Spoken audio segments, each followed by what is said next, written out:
5वां अध्याय चल रहा है ना? 5वां अध्याय चल रहा है, चलिए।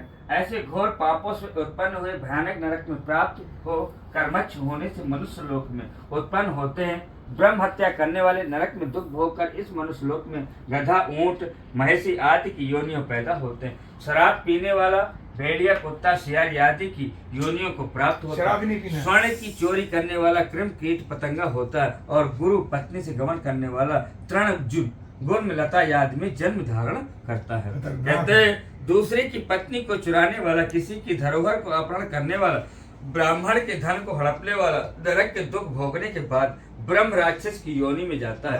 कपट से प्रेम रखकर ब्राह्मण के धन को प्रयोग करने वाला अपने साथ कुल का नाश करने वाला होता है। बलात्कार से या चोरी से ब्राह्मण के धन को प्रयोग करने वाले को कुल का नाश चंद्रमा और तारागण के रहने तक होगा।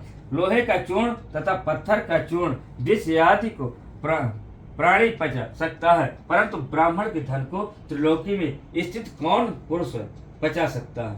कहते हैं कि इसमें कहा है भगवान नारायण ने कि आप जो है लोहे के भस्म को और पत्थर के चूर्ण को भी आप पचा सकते हैं, लेकिन ब्राह्मण के धन को आप कभी त्रिलोकी में ऐसा कोई नहीं है जो ब्राह्मण के धन को पचा सके। बहुत लगता है। अच्छी बात है, ब्राह्मण का ब्राह्मण इतना मेहनत करता है। कहते राजा ब्राह्मण के धन को हर कर उस धन से अपनी सेना तथा हाथी घोड़े आदि को रखे तो उसकी सारी सेना युद्ध के मैदान से भाग जाती है। वही वाला राजा को भी बोल दिया, जैसे ब्राह्मण का चोरी कर लिया तो बस बैंड गए। जैसे बालू का पुल बादलों के बरसने से नष्ट हो जाता है, इसी तरह जो है जो ब्राह्मण के धन को हनन करता है उसका सारा संसार नष्ट हो जाता है, नष्ट हो जाएगा। देव द्रव्य का उपयोग करने से, ब्रह्मस्व का हरण करने से या ब्राह्मण का अतिक्रमण करने से